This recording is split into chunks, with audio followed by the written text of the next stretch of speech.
away. I think the last time I saw you was the town hall. I want to ask you about something you said that night. You said on stage with me in January that when it comes to private insurance, quote, let's eliminate all of that, let's move on. Yes. Now you later said we don't need to get rid of all private insurance. So... But let's clear that.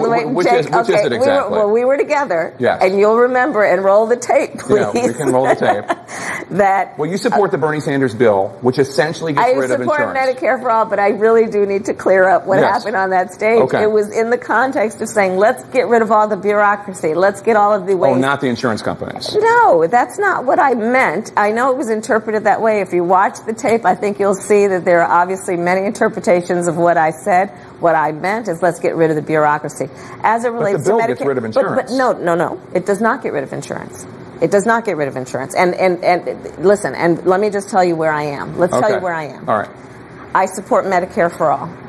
It is my preferred as a principle, you mean, not Bernie Sanders' bill? I support the bill. Okay. I support the bill. Because the bill gets rid of private insurance for everything.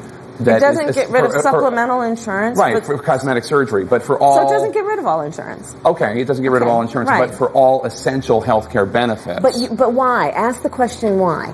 The question, the answer to that question is because Medicare for all and the vision of what it will be includes an expansion of coverage.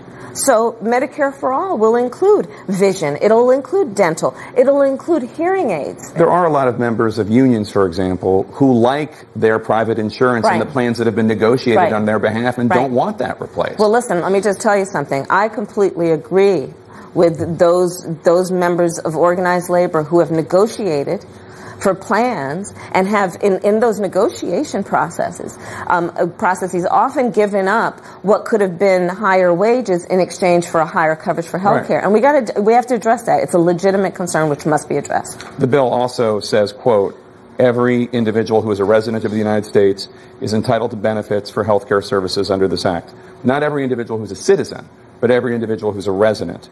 So you support giving universal health care, Medicare for all, to people who are in this country illegally? Let me just be very clear about this. I am opposed to any policy that would deny in our country any human being from access to public safety, public education, or public health, period. Stay right there. We have more of our